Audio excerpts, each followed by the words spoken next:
réalisation de Studio Machiavel. Vous écoutez Né pour un gros pain, le balado sur l'entrepreneuriat québécois. Chaque épisode, nous recevons un nouvel invité provenant du tissu entrepreneurial québécois pour parler de son expérience d'affaires au Québec. Il a pris l'entreprise puis il a fait crack, là. Notre mission est d'aider les entrepreneurs québécois à réaliser qu'ils sont plus québécois qu'ils le pensent. Tu dois être une personne, par contre, qui aime les risques. Tu peux essayer des trucs puis que ça va peut-être pas lever. Les dragons, nous, c'est un peu la plus grosse joke de l'année. Dans 5 ans, ce qui est une innovation verte aujourd'hui va être une norme. Ici, nous croyons fermement que le Québec a faim de succès. Pour ce 13e épisode, nous recevons Mehdi Layeb d'Ombrage, firme d'ingénierie d'éclairage qui permet aux villes de partout dans le monde de briller la nuit. Nous discutons des avantages de faire des affaires en Beauce, vivre dans l'ombre de grandes compagnies B2B et sa perspective d'immigrant originaire de France. Pour ce faire, voici vos côtes. Hamza Garnati, stratège authentique, et Louis Palacio, entrepreneur idéaliste. Alors, on commence un nouvel épisode de Né pour un gros pain. Aujourd'hui, on reçoit Mehdi Layeb de l'entreprise Ombrage qui crée en fait des solutions de lumière, des installations de lumière un petit peu partout en Amérique du Nord, mais aussi bien au-delà. Hamza, merci d'être avec moi. Merci Louis pour continuer l'aventure et Mehdi. Enchanté à Né pour un gros pain. Enchanté, Louis, Ramza, c'est bon, ça fait plaisir d'être là. Bon, merci. Donc, on commence tout de suite avec une question qu'on aime bien. On voudrait savoir quel type de pain es-tu? Alors, je suis un pain au raisin, moi. Ah, intéressant. Donc, j'ai une base de pain classique avec des ingrédients, je dirais, un peu plus mou, un peu plus tendre dedans. Là. T'es un peu une personne comme sucré-salé, quoi. Ouais, exactement. OK. Ouais. OK, quoi, est-ce que c'est quoi? C'est un petit côté funky ou, exemple, on a un petit côté imprévisible dans toi qu'on te voit? Oui, complètement, ouais. Complètement funky, imprévisible, ouais, ça représente bien. Ouais, exact. Bien. Intéressant. Ben justement, vas-y, est-ce que je t'ai interrompu la parole? Non, je trouvais ça vraiment intéressant. J'allais slide in déjà dans la première section, mais est-ce que... Ben, on rentre maintenant dans la première section, gagner son pain. Donc, pretty much, dans cette section-là, notre but, c'est vraiment de savoir comment tu gagnes ton pain, comment justement tu génères ta business avec Ombrage. Donc, Ombrage, évidemment, c'est dans une industrie qui est quand même très complexe, très technique. Donc, pour tous ceux qui ne savent pas justement c'est quoi Ombrage concrètement, est-ce que tu peux expliquer à l'auditoire ta business? Ouais. Ombrage, c'est une entreprise qui fait de la conception lumière, donc qui prend un projet, un bâtiment, un pont, n'importe quel projet, un parc, n'importe quel projet urbain ou je dirais bâtiment, hôtel, que ce soit intérieur ou extérieur, et on sublime le projet d'architecture avec de la lumière. Okay. Donc, on vient supporter l'architecture avec la lumière, donc dans toutes sortes de médias, dans toutes sortes de médiums, il y a plusieurs manières de le faire. On a des milliers de techniques pour des milliers de projets, avec des milliers d'applications. Donc, c'est vraiment un métier niche. On est peut-être, je dirais, dans le monde, peut-être 150 entreprises à faire ce qu'on fait. Donc, c'est vraiment une petite niche. La plupart des entreprises se connaissent. On est tous un peu dans le même, dans le même giron. Donc, voilà, c'est ça. Ça fait partie mais c'est vraiment intéressant parce que, exemple, en voyant évidemment tous vos accomplissements que vous avez faits, on peut quand même dire qu'Ombrage illumine le Québec. Ouais, basically, parce que je l'ai même pas mentionné au début, mais on parlait d'Amérique du Nord, mais vous avez le pont Champlain, le pont Jacques-Cartier, le Sénat à Paris, c'est quand même incroyable. Je pense qu'il n'y a pas grand Québécois qui n'a pas vu d'une façon ou d'une autre vos réalisations, qu'il veuille ou non. À Montréal, c'est clair. Ça, c'est clair que c'est vraiment notre aire de jeu depuis longtemps à Montréal. Il y en a un peu partout au Québec, je dirais même en région. On a des projets à Gaspé, étonnamment. On a des projets à Bécomo, on a des projets en Beauce, Thetford Mines, des endroits où souvent on ne porte pas attention à la lumière. On fait un peu, je dirais, avec ce qu'on a. Donc, ça, c'est intéressant. Mais oui, Montréal, si vous prenez dans Montréal, il y a, je dirais, 90%, 80% de ce que vous voyez en illumination qui est faite par Ombrage. Là. Mais, je me demandais, moi, juste exemple, là, si j'étais toi et je conduis Montréal et tu vois, ah ouais. Ça, c'est ma lumière, ça, c'est ma lumière, ça, c'est ma lumière. Ouais, c'est ça. C'est pas pour être cocky, mais je devine que t'as un grand sentiment de fierté. C'est ça. Il y a un grand sentiment de fierté quand tu conduis. Ouais, définitivement. Mais en fait, Montréal est en Amérique l'une des villes les mieux éclairées et les plus belles là, au niveau de la nuit. Ça, c'est clair, définitivement. Parce qu'il y a un ensemble. L'ensemble a commencé en 98. Il y a eu un plan lumière qui a été établi à la ville de Montréal avec le Vieux-Port et le Vieux-Montréal. Ce plan permettait de dire sur 20 ans, voici ce qu'on peut faire avec la lumière du Vieux-Montréal. Et le résultat, il est qu'à l'heure d'aujourd'hui, le Vieux-Montréal, tout est assemblé, tout est à la bonne place, tout est bien fait. L'hôtel de ville de Montréal, c'est nous qui l'avions fait il y a quelques années. Donc, il y a vraiment un paquet de projets qui sont issus d'un plan simple au départ, qui était de dire, on choisit ce bâtiment-là, on choisit celui-là, on fait celui-là, on fait celui-là, et on arrive à avoir un ensemble complet à l'heure d'aujourd'hui qui fait, waouh, il n'y a pas un endroit encore qui est comme ça. Dernièrement, il y a une ville qui a fait ça, puis il faut vraiment la nommer, c'est la ville de Saint-Jérôme, qui a établi un plan lumière, une vision du maire, qui a établi un plan lumière en disant, oui, on veut un plan lumière, comme un peu ce qui s'est fait à Montréal, à Lyon et tout ça, puis on veut commencer petit, mais on veut avancer. Et alors d'aujourd'hui, Saint-Jérôme, on est déjà à la deuxième phase du plan lumière, il y a une troisième qui s'enclenche. Et sincèrement, Saint-Jérôme est en train de devenir vraiment une belle ville la nuit. C'est incroyable. Là. Mais c'est pas la première fois que je reçois, j'entends justement des commentaires positifs par rapport à Saint-Jérôme. Je sais qu'exemple, Saint-Jérôme sont vraiment dans une ville en pleine expansion parce qu'ils justement ils ont accueilli Leon Battery. Ouais. Je pense que c'est une ville vraiment propice à justement différentes grosses entreprises émergentes québécoises à dire venez ici afin de justement de devenir un peu la ville de demain. Évidemment, quand on pense à Saint-Jérôme, on n'a pas la meilleure image. Ouais, exact. Mais là, maintenant, je pense vraiment que le maire il fait un excellent travail à changer justement cette réputation-là. C'est ça, c'est parce que tu sais, on arrive avec des villes qui, à partir de 4 heures le soir, l'hiver, sont mortes. Il fait noir, il fait froid. S'il n'y a rien pour attirer les gens, les gens s'en vont dans les grands centres. Là, avec le Covid, on voit qu'il y a plus de mouvements inversés. Mais en temps normal, les gens s'en vont dans des grands centres parce qu'il n'y a rien à faire dans leur village ou dans leur ville. La lumière fait partie d'un accès, je dirais, à la population à de l'entertainment, d'être heureux de se promener. Quand tu te promènes dans une ville où tu as plein de choses le soir à voir illuminées, ça fonctionne. Las Vegas, si tu enlèves la lumière demain matin, il n'y a plus rien qui se passe là. C'est ce qui la rend vibrante. C'est ça, c'est ce qui fait la vibration nocturne d'une ville, c'est la lumière. Ça, c'est important. Alors, j'ai plein de détracteurs qui disent pas besoin de ça, l'écologie et tout ça. Oui, on peut faire de l'écologie, je suis d'accord qu'il y a une consommation X ou Y avec la lumière qu'on n'aurait peut-être pas besoin d'avoir. Mais en même temps, on vit dans une société. Je veux dire, c'est pas la lumière qui va absorber, je dirais, l'énergie de la Terre. Là. Pas du tout. Là. Il y a bien d'autres chats à fouetter avant de s'attaquer à ça.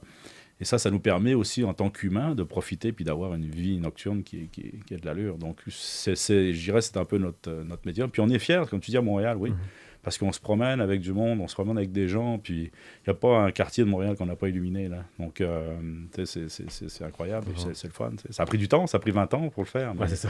Le résultat, il est là, quoi. Donc, OK.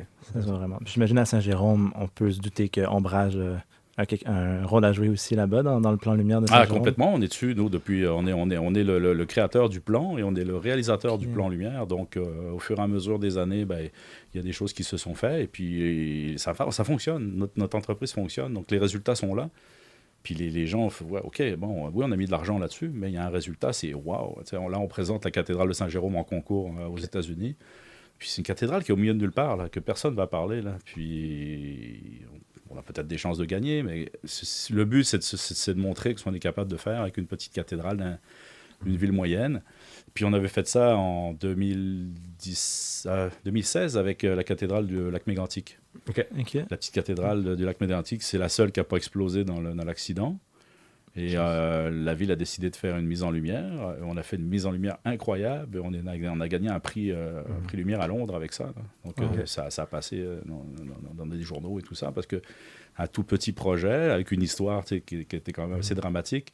Puis nous, on a réussi quand même à subliminer cette cathédrale puis à faire au sol des étoiles, tu sais, qui représentaient le nombre de morts qu'il y avait eu et tout ça, tu sais, pour donner un peu de vie à ça. Et puis maintenant, il y a des concerts qui se font. Okay. En avant de l'église. Donc, avant, c'était pas un lieu bien commun. Là, donc, j'en ressens quand même beaucoup. Ça paraît que justement qu'il y a énormément de projets que tu mets énormément de fierté parce qu'il y a une histoire derrière ça. Il y a des émotions derrière ça.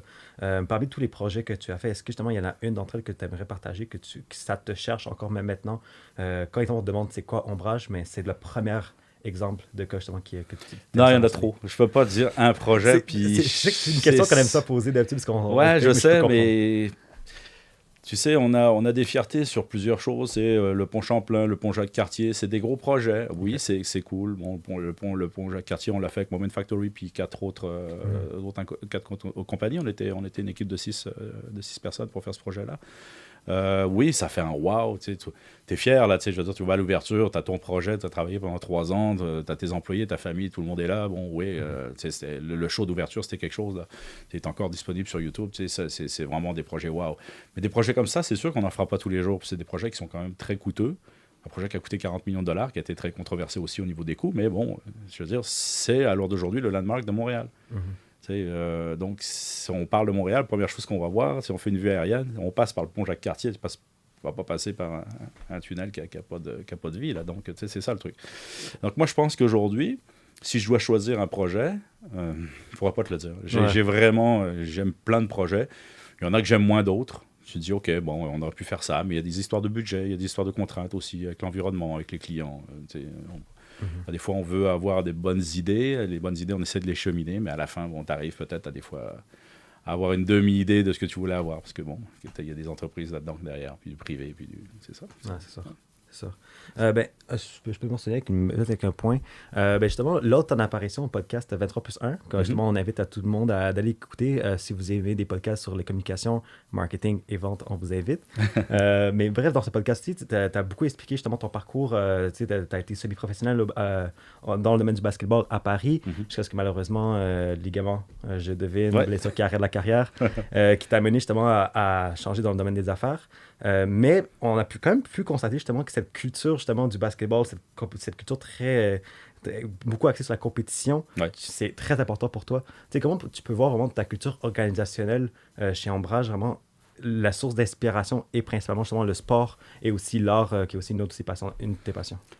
Regarde, le sport c'est une performance, puis quand tu arrives deuxième, tu gagnes pas. Okay? Ça c'est clair. Pour moi c'est la même chose. J'ai beau faire des fois plein d'appels d'offres, on se dit, OK, regarde, on les fait pas pour perdre, là. On les fait pour gagner. Donc, ça prend les meilleurs joueurs pour la gagner. C'est ce que je vais faire, c'est que je vais chercher les meilleurs chez Ombrage. Tous mes employés, je les considère comme les meilleurs dans l'industrie. Okay. Puis, je suis pas gêné de le dire, c'est vraiment ce qu'on va chercher. Puis, c'est vraiment vers ça que je continue d'aller chercher des gens. On est en train de travailler sur d'autres projets.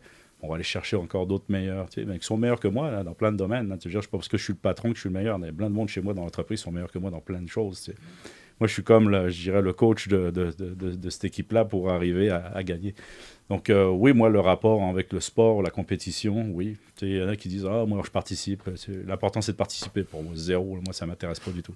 Je préfère même pas sortir si c'est pour participer. Alors ça, c'est quelque chose qu'avec l'âge, j'ai appris à contrôler beaucoup plus. Quand j'étais plus jeune, il n'y avait pas aucune défaite. Là, maintenant, je suis capable de les absorber, les défaites. Mais oui, ça c'était un truc, quand j'avais 20 ans, c'était pas jouable. Donc, puis j'étais pareil au basket. Une raison pourquoi je me suis blessé.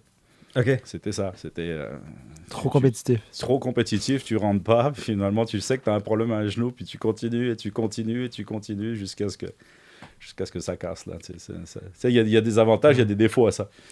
Donc, j'ai appris à contrôler ces défauts, à dire à un moment donné, il faut que tu lâches prise. Parce que sinon, c'est ça qui arrive. Ça ou d'autres choses. C'est intéressant. Si on refait un peu les étapes, à partir du basket, comment ça s'est passé un petit peu? Comment tu t'es retrouvé jusqu'ici dans les studios n'est pas un gros pain, là? Comment ça a parti? Ça fait un bout de temps, là. Yeah. Le basket, j'ai arrêté en 91. Là, tu vois, ça fait quand même longtemps, là. Okay. Donc, j'ai eu une carrière. Après, j'ai embarqué dans mon métier. J'ai eu une carrière dans une grosse entreprise en France. Et puis, j'ai appris beaucoup. J'ai cheminé là-dedans. Et puis, au bout d'un moment, je commençais à tourner en rond. Je faisais des beaux projets. J'ai travaillé sur le Louvre. J'ai travaillé sur la Tour Eiffel. Wow. Mais je n'étais pas le maître du bateau. J'étais dans une équipe. C'est bien de jouer dans l'équipe, mais on revient encore au même truc. Tu veux toujours arriver plus loin. Et là, tu te dis, bon, OK, là, j'ai acquis ce qu'il fallait pour... parce que je suis parti du début. Hein, donc, tu sais, quand tu joues au basket, moi, je jouais, puis ça, c'était le fun. Si tu joues, tu as toujours un peu cette adrénaline de jouer, de gagner, de marquer. Tu sais. Là, tu arrives, tu repars, tu n'as plus rien. Là, tu sais, je rentre dans une nouvelle ère, dans un nouveau métier, dans un nouveau truc. C'est un changement de vie, c'est un changement de carrière. Il y a plein de gens qui me connaissent depuis tout petit. Je dormais avec un ballon quand j'étais jeune. Tu sais, tout le monde m'a connu avec un ballon.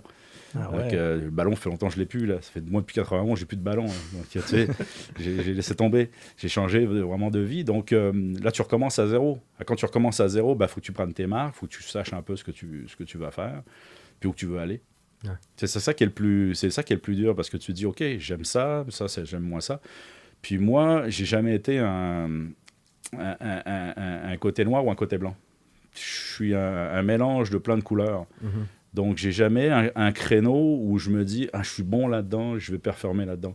Je suis peut-être moyen dans plein de choses, mais je performe dans toutes ces choses-là.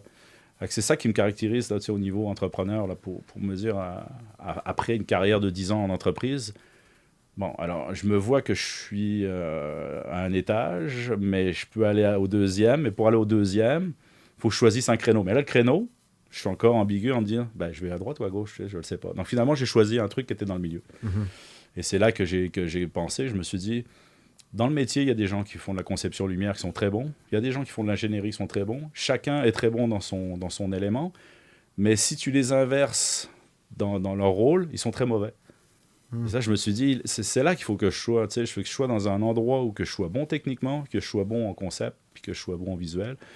Et je suis peut-être pas le meilleur. Bien sûr, il y a bien des gens qui sont meilleurs que d'autres là-dedans.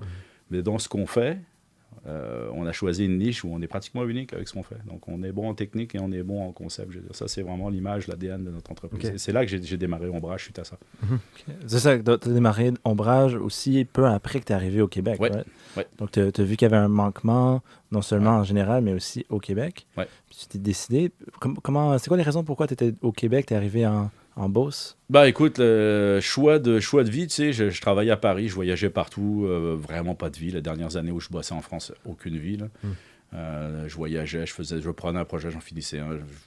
C'était pas très... Ça, c'était en tant qu'employé? Ouais, en tant qu'employé. Mais c'était cool, tu sais, je veux dire, j'avais un bon poste, j'avais des beaux projets, mais bon, à un moment donné, tu te dis, OK, si je fais tout ça pour ça, non.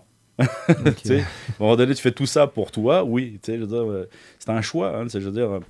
Puis, tu sais, je fais une petite aparté là-dessus, c'est pas parce qu'on veut devenir entrepreneur qu'on va moins travailler, là. Tu sais, parce que je peux te dire, je travaille beaucoup plus que ce que je faisais, même à cette époque-là encore. Mais ça, tu le sais pas tant que t'es pas rendu là. Ça, c'est quelque chose que tu apprends au fur et à mesure. Donc, la raison, moi, je suis venu ici, écoute... j'avais pas vraiment d'objectif. Je m'étais donné 1 an. Je me suis dit, regarde, si je vais tester un peu. Puis tu sais, on repart du Québec en 99. C'est pas le Québec de 2021. Là. On a fait un gap là, en 21 ans. Là. Ça a vraiment changé. Là. Donc, on est arrivé. Et puis, des Français, là, à cette époque-là, il n'y en avait pas des tonnes. Même des Français ou des Algériens ou des immigrants. Encore moins en Beauce, j'imagine. C'est ça, il n'y en avait pas des tonnes. Puis on n'était pas dans ce mode-là de l'immigration et tout ça. Ça commençait, mais on n'était pas vraiment dans ces quotas et tout ça. Donc, c'était très compliqué au départ. Mais bon, écoute, c'est ça. La Beauce, pourquoi? Parce que j'ai trouvé une boîte qui m'intéressait. J'avais eu d'autres offres. J'ai trouvé une boîte en Beauce qui m'intéressait. Il y avait un potentiel de rachat de cette entreprise. Okay. Une boîte de génie. Est-ce que c'était dès le début, justement, qu'ils t'ont expliqué, OK, parce que je te dis que c'était un de tes critères de sélection, c'est un potentiel de rachat. Okay. C'est ça. Moi, c'était ça qui m'intéressait. C'était pas aller travailler là-dedans. J'avais compris qu'il y avait un manque. Puis, il y avait des actionnaires qui partaient. Il y avait un problème de liquidité dans l'entreprise. Je voyais que cette entreprise-là n'était pas en forme. Et puis, on parle de salaire.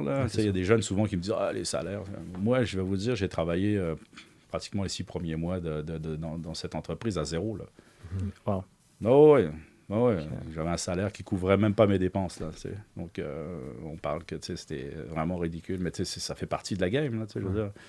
C'est intéressant ce que tu as fait. Justement, tu as pris la décision de prendre des sacrifices pour le potentiel. Justement, au lieu d'avoir un salaire fixe, ben, tu parles en plus en termes de pourcentage. Là, à long terme, qu'est-ce que tu vises? Mais tu as quand même eu l'expérience d'entrepreneur, mais tu as aussi eu l'expérience de repreneur. Ouais. Quand tu peux comparer tes 2 expériences par rapport à ça, surtout au Québec, comment tu perçois tout ça? Mais sincèrement, j'ai appris sur le tas. Pour ça, là, écoute, ça a été essai-erreur. Puis, je suis capable de voir rapidement, je suis capable d'analyser rapidement ce qui se passe là, dans une entreprise. Okay. J'ai pas eu vraiment de formation pour ça. Peut-être le bagage puis le background que j'ai eu en France dans l'entreprise fait que je savais gérer mes chiffres déjà. Bon, ça, à partir du moment où tu gères tes chiffres, tu comprends un peu l'environnement où tu vis. Mais oui, c'était intéressant de voir que tout de suite, en arrivant, cette boîte, je savais qu'il y avait un problème. Tu arrives dans un milieu, on revient à cette époque-là, il y avait quand même un plein emploi, ça marchait bien, il y avait quand même une belle économie. La Beauce, c'était un des vecteurs économiques du Québec, là, ça a descendu, il y en a encore, mais c'était les années 2000 en Beauce, jusqu'à 2008, ça a été comme ça. Les gens ne savent pas, mais c'était un des endroits où au Québec, il y avait plus de boulot en Beauce qu'à Montréal ou plus qu'à Québec, surtout pour un nouvel arrivant. Alors, moi, ça a été un point de chute. Puis moi, quitte à y aller, quitte à venir au Québec, c'est ça. On a été dans le cœur, là, tu sais. C'est ça. Mais c'est vraiment intéressant, mais surtout maintenant dans le marché, avec la pandémie, évidemment, c'est qu'il y a beaucoup d'entreprises, il y a beaucoup de jeunes travailleurs qui ont peur, justement, de commencer leur carrière dans une entreprise qui va un peu moins bien. Et exemple, pour toi, c'est qu'on dirait que tu cherchais justement une entreprise qui va un peu moins bien parce que tu voyais la vision à long terme que si je bosse puis si je fais en sorte que justement que je fais mes preuves, ben là, justement, le potentiel de rachat, ben, ça va être à moi qui va être octroyé. C'est ça qui est vraiment intéressant que en termes de jeunes, j'ai jamais vu quelqu'un qui avait cette réflexion-là. Mais regarde, ça dépend ce que tu veux faire. Ouais, c'est sûr. Je veux dire, si tu veux te trouver une job puis écouter du Netflix tous les soirs pendant 4 heures de temps, tu vas pas dans une boîte comme ça. Là, je veux dire. Tu vas dans une entreprise où tu fais du travail où peut-être que ça va même pas fonctionner ce que tu vas faire. Écoute, j'en ai fait des essais-erreurs là, en masse, là, tu sais. Mais mon objectif, moi, c'était d'arriver quelque part avec ça. OK? C'était pas d'arriver de me trouver une job. Ça, me trouver une job, c'était facile, ça. Il n'y a pas de problème, ça. Mais, et puis, c'est drôle parce que tu sais, à cette époque-là, ce qui était drôle, c'est que quand je cherchais de la job, parce qu'au début, je regardais, je me suis dit, je vais faire peut-être 1 an ou 2 avant de regarder, de me trouver une entreprise, connaître le marché, connaître l'écosystème. Zéro chance, hein. Zéro chance. Ils voyaient mon CV, là, le monde me disait « Oh, ouais, non, on n'a pas besoin de... » La peur, de l'étranger, parce que c'est ça, même si je parle bien français, j'ai pas d'accent, rien, un accent français, mais pas un accent de n'importe où, tu vois, les gens... la peur. 2, le nom. 3, qu'est-ce qu'il vient faire ici? Puis souvent, malheureusement, tu sais, ceux qui voulaient m'engager à cette époque-là, j'aurais pu les acheter quelques années après, là, tu vois ce que je veux dire? Ouais. Fait que malheureusement, tu sais... Puis ce qu'on me proposait, c'était pas terrible. Je me suis dit, ouais, non, je n'ai pas fait tout ça pour ça. Alors, c'était une des raisons que je te dis, mon objectif, c'était, je rentre à quelque part, je crée ma boîte de la manière... Écoute, si j'avais pris un plan de match de France en venant ici, en me disant, c'est comme ça, ça n'aurait jamais fonctionné. Donc, c'est vraiment... je dirais, tu es comme dans une forêt, là, tu esquives les arbres, là. Puis à un moment donné, tu cours, il faut que tu esquives encore plus vite, là. C'est ça le truc. Puis c'est là que Ombrage commence, dans le fond? Ouais, c'est là qu'Ombrage commence, ouais. Okay. Ça commence en Beauce, dans un petit bureau d'ingénierie locale qui fait de l'électricité, de la mécanique, de l'ingénierie, de la structure. Puis finalement, je rachète une partie de ce bureau-là, on le grandit, on démarre Ombrage à l'intérieur, on fait des projets classiques, des petits projets. Et puis là, on arrive sur des plus gros projets. Puis là, on embauche du monde. Là, Ombrage grandit. Personne ne nous connaît. En plus, ce métier-là, il n'y a pas grand monde qui s'en intéresse. Donc, ça pop un petit peu. On gagne quelques projets aux États-Unis. Ah, les gens font, tiens, c'est bizarre, c'est des gens d'ici.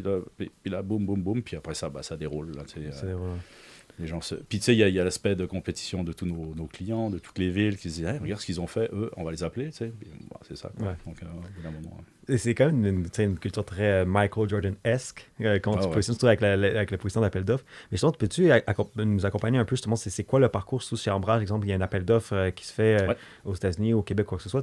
Comment vous voyez, comment vous préparez votre équipe et c'est quoi votre approche avec Ombrage? Il y a 2 types d'appels d'offres. Il y a l'appel d'offres public et l'appel d'offres privé. L'appel d'offres public, elle est cadrée, elle est normée, elle doit respecter des normes d'attribution d'appel d'offres des villes. Puis ça change entre chaque ville, ça change entre chaque État, entre chaque province, entre chaque pays. Okay? Alors ça, tu ne peux pas, je dirais, te sauter sur tout ce qui bouge là-dessus parce que tu vas te noyer, ça c'est clair. Parce que ça, c'est énergivore comme temps à faire un appel d'offres. Fait que si tu en fais 10 et que ton score n'est pas bon, tu perds. Donc là, ce qu'il faut savoir, c'est est-ce que tu es capable de la gagner? Première chose qu'il faut que tu fasses. Est-ce que tu es capable de la gagner? Deuxième, tu es capable de la faire. Et troisième, est-ce que tu as l'équipe pour la faire? Parce que l'équipe en arrière de toi, si tu prends, je vais donner un exemple, si tu prends un projet comme Pont Champlain, tu as beau voir tous les beaux concepteurs, des bonnes idées, il faut que tu aies une partie de ton équipe qui soit dans l'ingénierie, dans la technique et qui connaisse exactement tout ce qu'il faut pour pouvoir faire ce type de projet-là. Ça, c'est pas toutes les entreprises qui ont ça. Donc, nous, je te dirais, il y a 15 ans, on n'aurait pas fait ce projet. On n'était pas prêt pour faire ce projet. Donc, il faut que tu choisisses au fur et à mesure de ta grosseur d'entreprise et tes capacités à prendre quelque chose, à manger une tarte qui soit capable d'avaler. Tu ne manges pas une tarte plus grosse que toi parce que tu vas être content de l'avoir eu, mais tu vas te noyer, puis après ça, tu peux te retrouver avec des poursuites, tu peux te retrouver avec plein de choses. Tu ne livres pas ton contrat, ton nom, il se perd. Et ça, c'est très dangereux. Et c'est ce qu'on voit dans beaucoup de startups. Là. Malheureusement, c'est ce qu'on voit.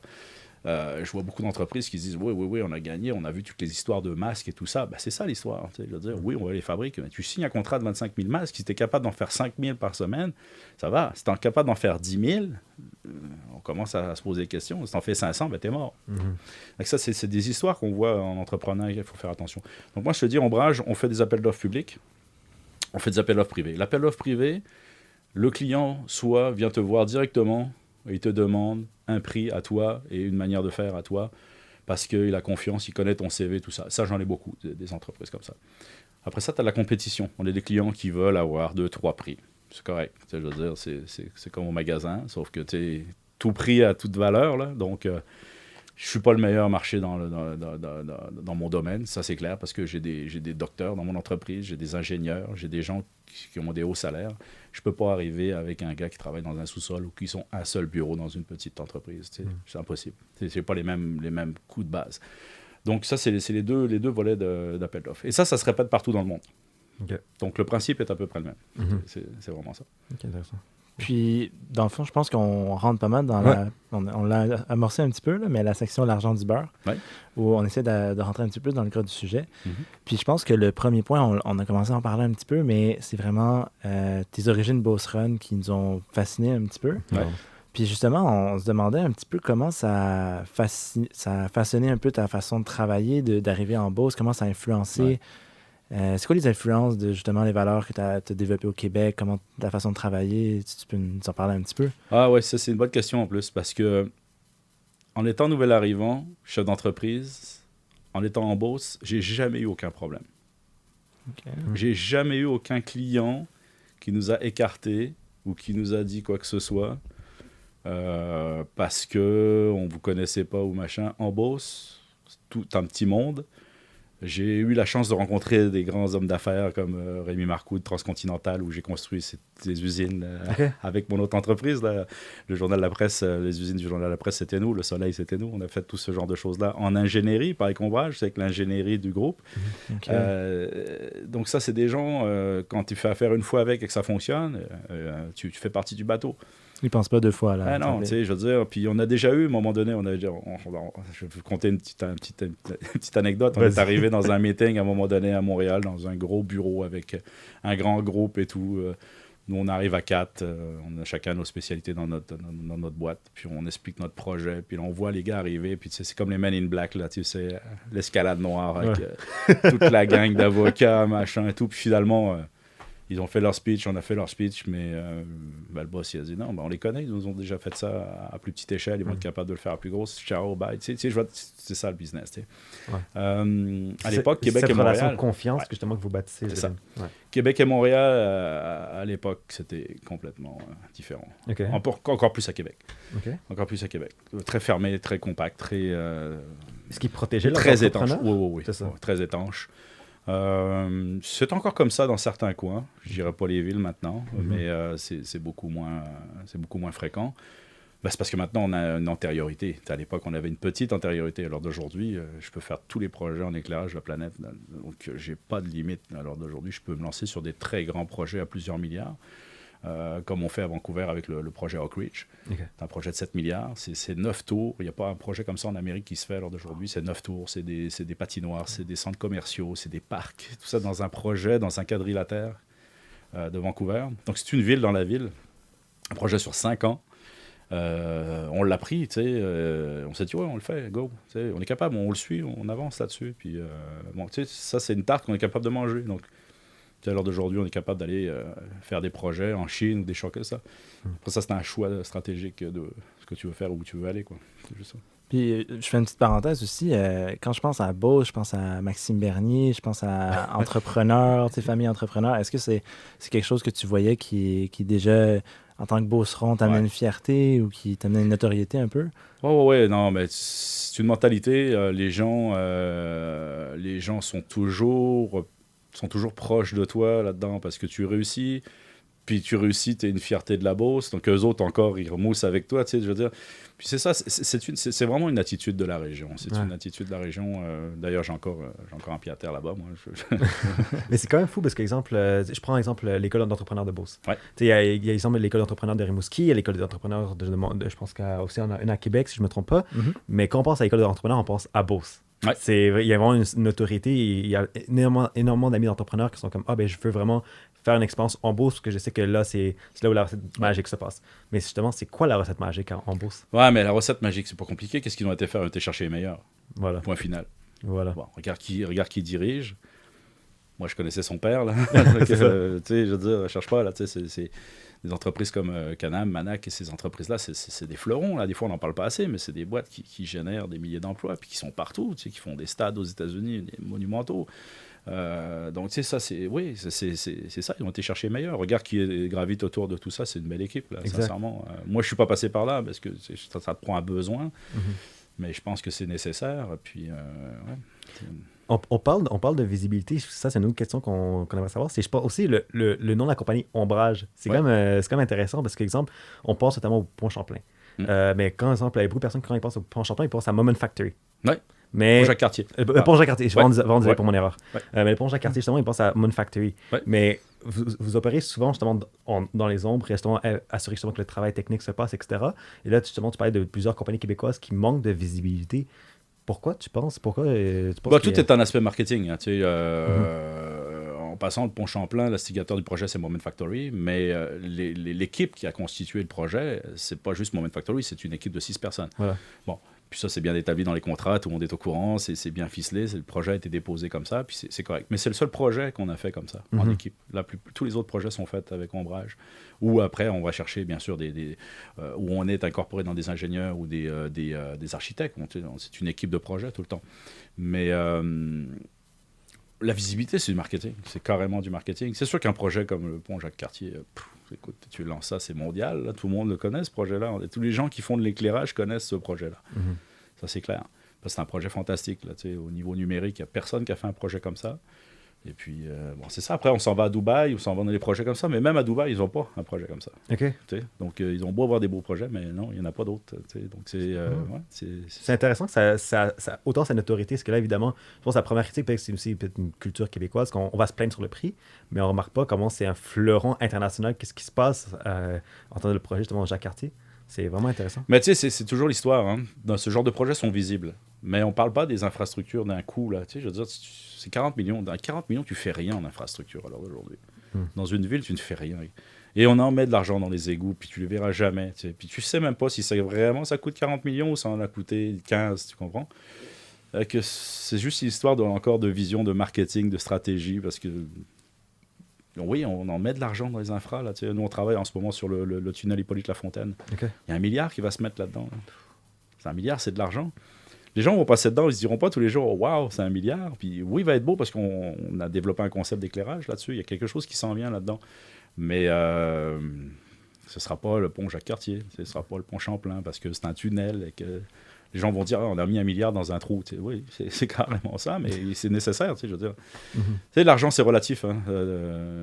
Il y a bien des bâtiments qu'on voit où ça, c'est quelque chose où on peut parler de vision, de stratégie ou de moyens de diffusion. Il y a bien des bâtiments qui sont faits, que ce soit à Montréal ou n'importe où dans le monde, où il y a un coût en architecture qui est faramineux, et puis la nuit, ça ressemble à rien. Le petit bout qui manquait pour faire quelque chose, il n'est pas là. Alors, il y a des puristes architectes qui vont dire « Oh, on n'a pas besoin de lumière, l'architecture fait tout. » C'est pas vrai, l'architecture fait pas tout. Quand il fait nuit, et puis le bâtiment, il y a des lumières de bureau d'allumées, c'est pas ce qu'il y a de plus beau. Là. On essaie, nous, de donner le focus ailleurs. Un exemple, la place Ville-Marie. Un projet qui n'avait pas d'éclairage pendant 50 ans. On a illuminé la couronne depuis 2016-2017. La couronne de place Ville-Marie est illuminée. Il y a plein de monde qui ne savait pas la nuit que ce bâtiment-là, il était aussi haut. Là, on le voit dans Montréal. On a fait la même chose avec la gare Bonaventure. Okay. Gare Bonaventure, c'était un gros bloc de béton perdu dans le noir. Quand tu l'éteins, on ne voit pas la forme. Là, on l'a subliminé avec une découpe architecturale de lumière. Alors, c'est sûr qu'il y a toujours des détracteurs. On n'aime pas. C'est comme une paire de chaussures. Hein. C'est ça. C'est ça. Tu vas le vendre à celui qui va le plaire. C'est carrément ça. Là. Ouais. Puis à travers... parce que là, on a parlé beaucoup du Québec, mais Ombrage est à travers le monde un petit peu. Ouais. Il y a des projets en France. On a parlé du Sénat à Paris. Ouais. Est-ce que tu as remarqué des différences à force de faire affaire avec différents pays, différentes régions, différentes cultures avec le Québec? Oui. Écoute, chaque région a sa manière de faire. Moi, je suis né à Paris, donc je connais Paris quand même. Je suis arrivé quand même ici assez tard, donc je connais quand même bien la France. J'ai travaillé là aussi, donc je connais le procédé. Je connais aussi les avantages et les inconvénients. Alors, comme je te dis, chaque pays a son avantage, chaque pays a son inconvénient.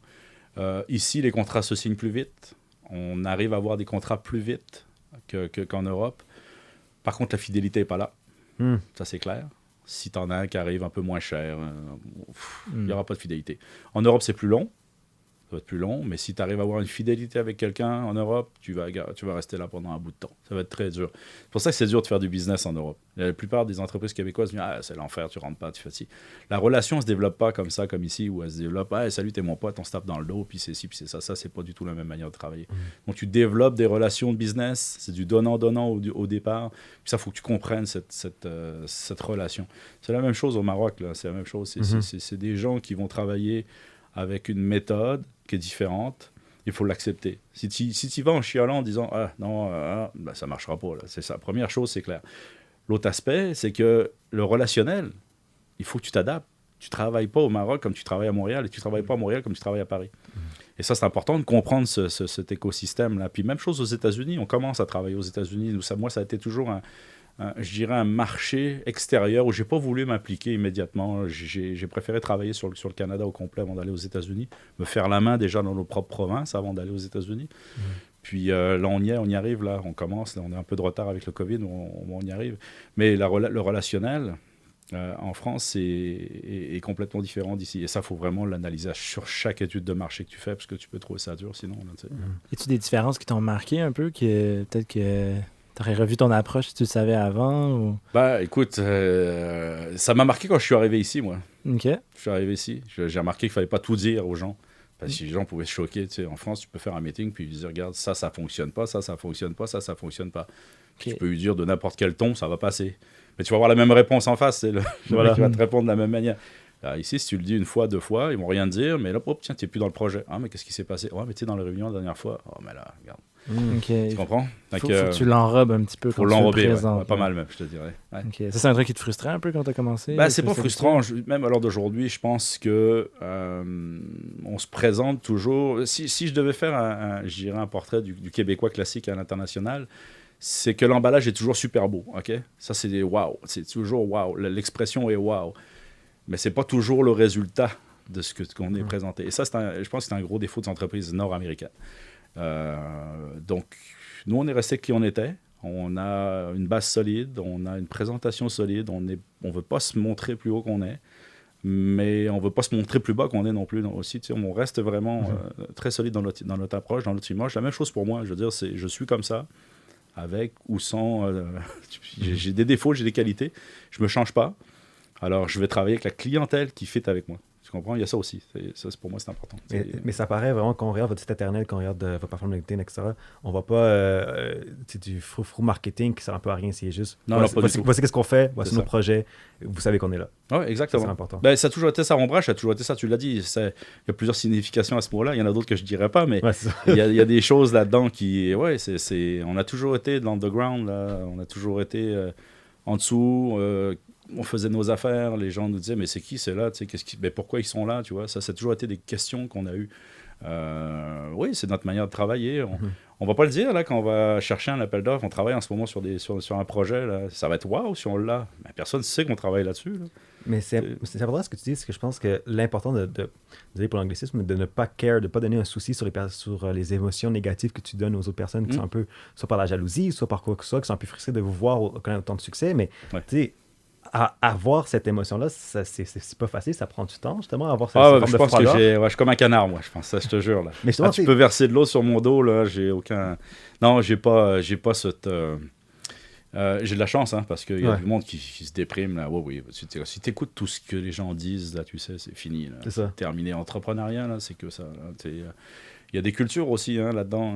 La culture, les gens te voient avec une belle voiture, ou te voient avec ci, ou comment tu es habillé. On va te juger, paf, toc, ça y est, c'est fini. Tu es dans une case. Il faut pas faire attention à ça, tu sais. Je veux dire, il faut être tout ce qu'on est. Et puis, marchons avec ceux avec qui on doit marcher, là, tu sais, je veux dire. Puis après, à long terme, tu vois que c'est ça qui fonctionne. Parce que tu marches avec des gens qui t'amèneront pas où tu veux aller, tu vas aller nulle part. Ça, c'est clair. C'est intéressant. Oui, vraiment. Et des conseils intéressants comme pour des entrepreneurs qui commencent et tout. Moi, j'entends ça. C'est de l'or à mes oreilles.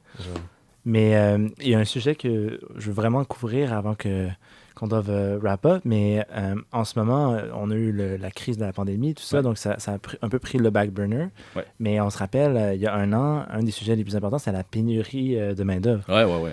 Donc, on se retrouvait de plus en plus avec des problèmes par rapport à ça. Puis là, ça revient, tu sais, tranquillement, vous ne pas.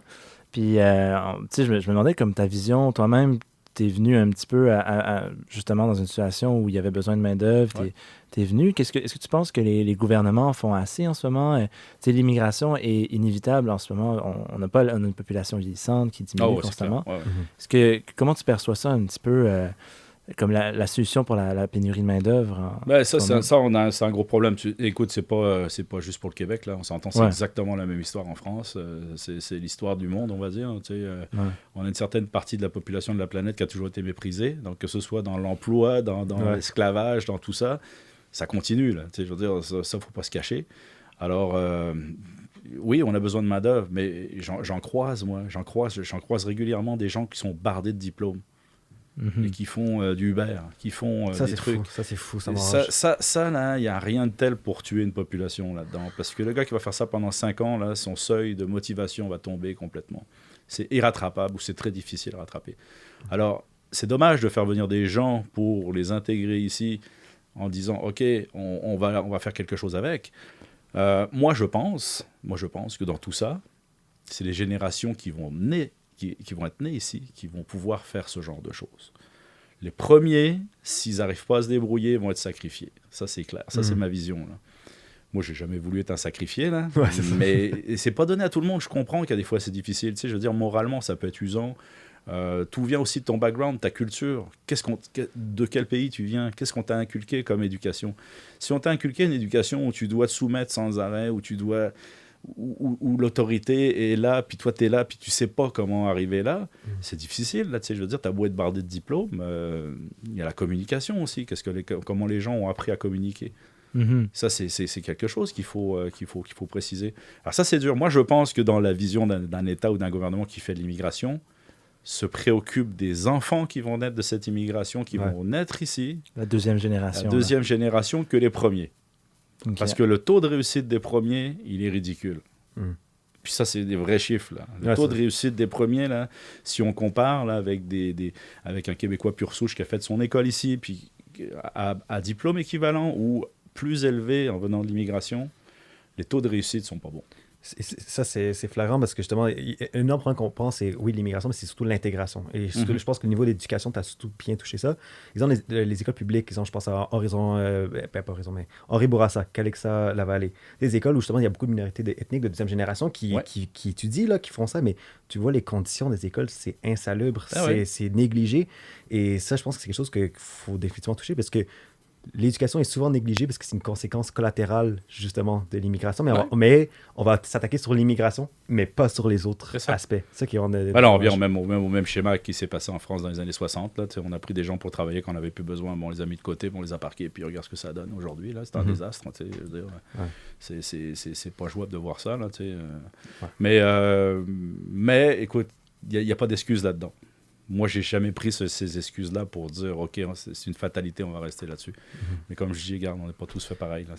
Mais c'est intéressant parce que il y a beaucoup d'exemples de communautés, je pense, de minorités visibles, qui vont prendre la situation et qu'au lieu justement de se ressaisir pour dire « OK, je vais faire un changement pour ma famille », c'est « Ah ben, je vais me plaindre » ou genre « je vais un peu me victimiser ». Et je pense qu'il y a aussi un problème aussi de la part des minorités visibles. Je pense qu'il y a un problème juste en général, un problème de victimisation. Puis je pense que ton histoire permet de montrer que si tu es prêt à t'adapter, si tu es prêt justement à t'inculquer justement dans les valeurs québécoises, mais aussi à t'inculquer de garder tes valeurs à toi, je pense que là, le succès te mène à toi directement. Là.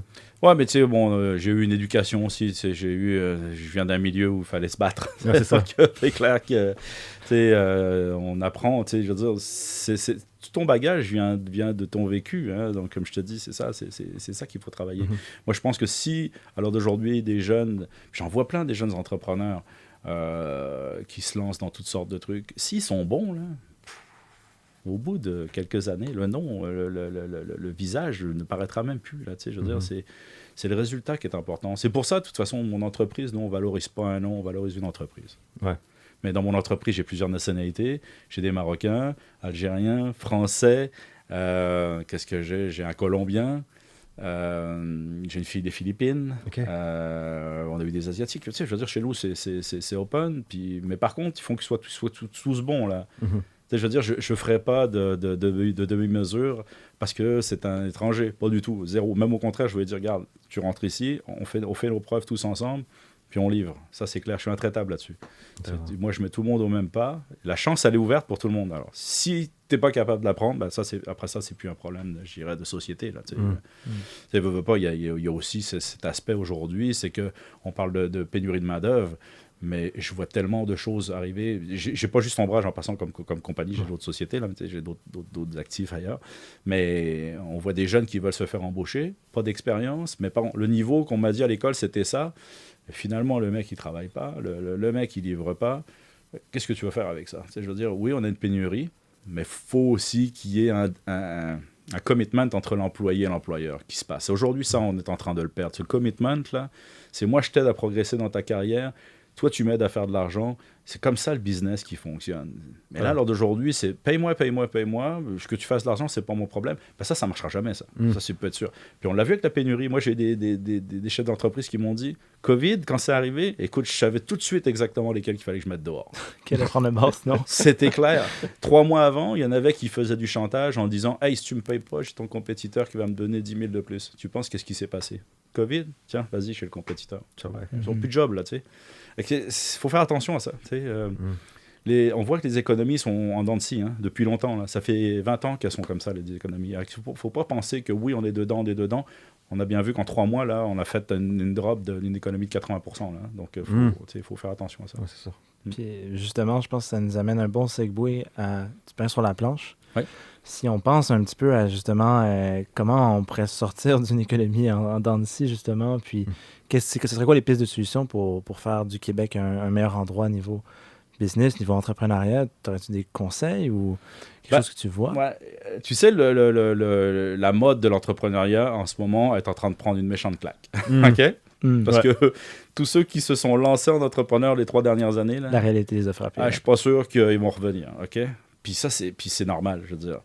Mais en même temps, c'est la dure réalité du business. Tu sais, le business, il faut travailler, il faut... Bon, quand on a des fragilités comme on vit aujourd'hui, tout le monde a été touché. Nous aussi, on a été touché. On a plein de clients. Écoute, moi, j'ai des clients, c'est de l'hôtellerie, c'est du resort, c'est du retail. J'ai plein de tous ces clients-là sont tombés. Là. Ben, ils sont tombés ou ils sont pas loin d'être tombés. Ouais. Et qu'il faut réagir. Alors que si on parle de nouvelles entreprises qui sont créées à l'heure d'aujourd'hui par les jeunes entrepreneurs, faisons déjà les bons devoirs au départ. Je pense que tout le monde, des fois, veut se lancer en business. J'ai déjà participé dans une conférence où on parle d'exportation, mais les jeunes entrepreneurs veulent s'exporter. Ils n'ont jamais rien fait de base ici. Leur base n'est même pas solide. Moi, je ne me suis pas exporté avant d'avoir une base solide. Écoute, quand tu t'exportes, déjà, c'est de l'argent, c'est du temps. Puis là, je veux dire, tu vas en passer du temps. Là. Puis, au lieu de faire tout ce que tu peux faire ici, où des fois, tu as tout sous la main, mais oui, pour le prestige, c'est plus intéressant d'aller vendre aux US puis de se dire, ouais, je vais réussir.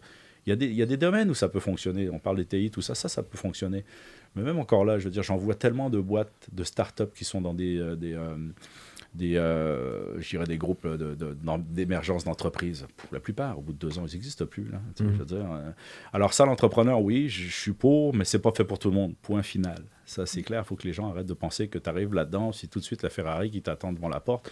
Ça veut dire qu'on les attend encore, les Ferrari. Là, tu sais, il faut faire attention à ce lifestyle qu'on a vendu sur l'entrepreneuriat. Là, tu sais, où il y en a quelques-uns qui réussissent comme ça, et c'est tant mieux. Mais il y en a plein qui réussissent beaucoup mieux que ceux-là qu'on voit. Exact. Et qu'on paraît pas, là, qu'on voit pas. On parle de la Beauce, là, je peux t'en compter. Là. Je veux dire, j'en connais, moi, qui ont des hélicoptères, puis qui cachent ça dans un hangar, puis il n'y a personne qui savent qu'ils ont un hélicoptère. Alors, tu sais, c'est quoi le lifestyle? C'est ça, l'entrepreneuriat? Pour moi, c'est pas ça. Ça, c'est une issue, c'est une fin, pas une fin, mais c'est une issue, c'est un plaisir de faire tes choses comme tu as envie de le faire, comme tu as envie de créer ton entreprise, tu as envie de profiter de la vie de certaines affaires. On est tous dans ce procédé-là, tu sais. Puis tu as des entrepreneurs qui pilent leur argent, puis tu verras rien. Là. J'en connais, moi, qui construisent des résidences et puis ils roulent avec une petite Hyundai, puis ils sont bien corrects. Là, c'est nice. Donc, tu sais, c'est un choix, mais je suis pas pour pour dire demain matin, on doit devenir une province d'entrepreneurs. On en a beaucoup des entrepreneurs ici, mais je ne suis pas pour dire qu'il faut que tout le monde soit entrepreneur, parce que ce n'est pas vrai que tout le monde soit entrepreneur. Ça prend des employés, puis il y a des intrapreneurs qui sont meilleurs que beaucoup d'entrepreneurs. Puis ça, il ne faut pas les oublier, ceux-là. Souvent, c'est ceux qui font la business aussi où ils sont. Hein. Donc ça, c'est mon conseil là-dedans. Ouais. Tu dirais que c'est un peu plus de leverage les forces de chacun pour arriver ultimement à la prospérité du Québec? C'est ça. Ouais. Moi, je pense que c'est au niveau économique, si on veut avancer, les PME sont une force économique incroyable au Québec. Là. C'est la majeure partie de nos entreprises. Puis on a des choses de bonne qualité ici. Donc il y a de la scrap aussi comme partout, mais il y a des choses de bonne qualité. Il y a des entreprises qui arrivent là par hasard. Moi, j'appelle ça des one-shots. Il y a des entreprises et des entrepreneurs. On l'a vu avec le COVID, il y en a qui se sont lancés dans toutes sortes de trucs. Mais c'est pas des entrepreneurs tant qu'à moi. Ça, c'est des arrivistes. Là, je veux dire. Ils vont faire un coup d'argent, puis ils vont disparaître. Puis... moi, j'ai quand même... Je pense qu'un entrepreneur doit avoir un aspect social. Moi, je fais vivre des familles. On fait vivre des familles, on fait vivre une économie, on fait dépenser de l'argent, on crée quelque chose. Oui, c'est ça. Ça, c'est pour moi, c'est important. Pas juste ramasser du cash là, qui est important. Là, ça va venir après. Je veux dire, si tu fais bonne chose de la bonne manière, c'est le chemin pour y aller. Je veux dire. Donc, quitte à y aller, c'est mieux d'y aller avec, je dirais, un aspect social qui soit intéressant. Non, mais c'est fascinant ce que tu dis parce que on parle avec ce podcast beaucoup de l'écosystème québécois, puis on découvre de plus en plus à travers les épisodes. Mais exemple, il y a beaucoup de trucs, d'applications qui looks good, mais qui amènent presque aucun résultat, qui ne font pas l'effet concret. C'est même peut-être un coup de pub. Et tu sais, exemple, tu parlais justement de ne pas tomber dans le piège justement du lifestyle des entrepreneurs. Mais c'est aussi, il faut réaliser que les entrepreneurs influenceurs, comme il faut les appeler, eux, bravo, parce que c'est leur marketing, c'est comme ça qu'ils génèrent des leads, etc. Ouais. Mais c'est à toi d'avoir une forme de conscience à réaliser que le lifestyle, c'est pour se vendre. C'est pas pour dire que c'est ça la vraie vie. Lui, il fait ça pour un but concret, justement, c'est pour créer des nouveaux leads, pour justement créer une forme de engouement pour son brand. Mais il faut juste tomber pas dans le vice, quoi. Mais il y a beaucoup d'ego là-dedans aussi. Hein. Il y en a qui cherchent beaucoup, là. Il y en a qui cherchent l'image, là. Je veux dire, ça, c'est fatigant, là. OK, tu réussis, c'est cool, mais il y a tellement de gens qui réussissent, qui font leurs affaires bien cool. C'est-à-dire, on fait tous un peu de stratégie, un petit podcast comme on fait avec vous, des choses comme ça. On a tous du marketing, ça aide, ça vous aide, ça nous aide. C'est ça qui fait fonctionner l'économie. Après, là où je pense que où on donne une fausse image, c'est qu'il y a des jeunes qui regardent ça en se disant hey, « regarde-le, lui, il a fait ça, il a réussi ça ». Il y en a qui se cassent la binette comme il faut. Là, je veux dire. Puis, il faut faire attention avec ça. Moi, je pense qu'il faut bien éduquer nos jeunes s'ils veulent se lancer en affaires, leur apprendre à compter, puis de ne pas s'associer avec n'importe qui. Ça s'associe d'eux-mêmes, puis ça se sépare d'eux-mêmes. Et que ça, c'est un gros problème que je vois au Québec. Le nombre d'associations qui se créent entre personnes. Tu verrais le nombre de... Il y a une partie de ça aussi, je pense, qui est la crainte de partir un projet tout seul. Puis des fois, tu t'associes justement avec des gens qui ne vont pas nécessairement être complémentaires à tes fonctions ou être nécessaires au projet. Mais juste le fait de diviser le risque, tu penses que c'est une bonne idée, mais au final, non. Bien au contraire. Tu fractionnes ton risque en faisant ça. Là. Non, c'est pas... Intéressant. Tant qu'à moi, si tu fais une analyse de risque, pour moi, elle est beaucoup plus risquée si tu t'associes avec des personnes avec qui tu n'as pas analysé ou que tu ne les as pas bien évaluées. Je parlais avec un ami l'autre jour, il me dit « Je me suis fait avoir, le gars il se présentait bien et tout. » Je dis « T'as-tu déjà vu un gars qui veut t'arnaquer, qui se présente mal, qui parle mal, puis qui a l'air d'un bandit? » Non, c'est rare. Non, c'est pas efficace. Jamais, c'est clair. C'est intéressant. Mais je pense que la dernière question pour un peu clore ce podcast, parce qu'évidemment, on peut continuer pendant des heures et des heures, mais sortons un peu d'ombrage, mais sortons juste par passion pour le business et aussi pour le basketball. Dis-moi, qu'est-ce que tu en penses justement du potentiel retour justement du basketball à Montréal? Moi, basket, baseball, c'est mon truc, là. Ouais, ce serait cool, je veux dire, c'est un sport qui... On parle de minorité, là. Écoute, tu vas dans Montréal-Nord, tout le monde joue au basket, là. Et qu'il y a un bassin là, au Québec là-dessus de basketteurs, de jeunes basketteurs. C'est le talent. Mais tu vois-tu, exemple, une viabilité plus exemple, économique par rapport à ce projet-là? Parce qu'il sortait, exemple, le baseball. Je sais, exemple, qu'un Bronfman, et je ne me souviens plus aussi de l'autre partenaire qui a des milliards qui est potentiellement investi déjà pour le retour des expos. Mais exemple, pour le basketball, c'est là, il y a une nouvelle équipe semi-professionnelle qui va arriver, mais là, on parle aussi de NBA, quoi que ce soit. Mais est-ce que tu vas avoir une viabilité économique à long terme, justement, du basketball comparé au baseball? Regarde Toronto, c'est une ville de hockey. Hein? Puis, depuis que les Raptors sont là, je te jure que ça remplit. Là, mais Toronto, c'est pas Montréal. Okay? Voilà. Montréal, c'est une ville de hockey encore. La mentalité des gens est hockey. Toronto, il y a beaucoup d'ethnies aussi qui jouent au basket. Donc, on n'est peut-être pas encore rendu là pour avoir une ligue, une équipe de NBA, ça c'est clair. ça coûte cher, puis ça prend vraiment, je dirais, un engouement local, là, puis ça prend des propriétaires. Il y a une rentabilité là-dedans, ça coûte une fortune là, d'opérer des équipes de sport. Donc, tu sais, on est très hockey ici. Les gens, c'est... La plupart des jeunes que tu pognes dans la rue, qu'est-ce que tu veux voir? Un joueur de hockey, il ne va pas te dire basket, tu vas en choper un XY. Mais c'était la même histoire à mon époque. Quand moi je jouais, quand j'étais petit, c'était le foot. Le soccer. J'étais le seul qui joue au basket, moi, dans mon quartier. Là. Après ça, j'ai regroupé d'autres équipes, mais moi, je joue très bien au soccer parce que j'avais pas le choix, sinon j'avais pas de potes. C'est ça. T'sais? Donc, j'ai fait tout ce sport-là, mais j'étais pas assez bon pour aller jouer au truc. Par contre, au basket, on était une petite bande. Puis oui, tu sais, je veux dire, ce sport-là, la France n'a jamais eu d'équipe d'NBA, mais il y a quoi, 14-15 joueurs d'NBA maintenant? Ouais. Français. Et ça, en France, il y a eu Tony Parker, évidemment, c'est lui qui a pu mener le chemin, etc.